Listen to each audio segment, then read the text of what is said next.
Bueno, Juanjo, uno de tus mejores partidos de la temporada, ¿no? Sí, muy agresivo en ataque, en defensa, los árbitros han permitido mucho y bueno, a hostias pues me lo paso bien. ¿Qué habéis hecho para hacer perder al Khimki después de 31 partidos seguidos ganando que llevaban ellos?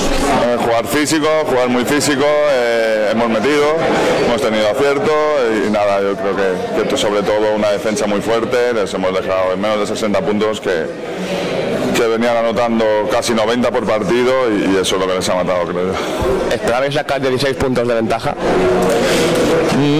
Yo personalmente no esperaba nada, no sabía cómo iba a ser el partido.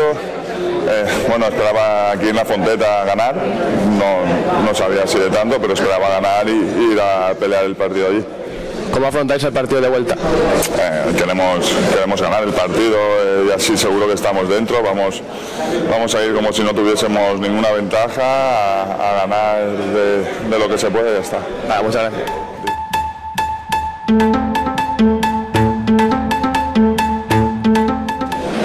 What did Valencia Basket for make lose you after 31 matches winning? Can you repeat? What did today Valencia Basket for make you lose after 31 matches winning? Oh, they play with a lot of aggressivity, and they make us play slowly. Usually we play faster and with more aggressivity, and today there was more aggressivity. They play with 100%, and we play maybe like 40 and under how usually we have to play. Did you expect this defense by Valencia Basket? No. They was really good. They play really good together, and now we know it's a good team, and we have to do the job at home. What did you felt playing again in Valencia? Can you repeat?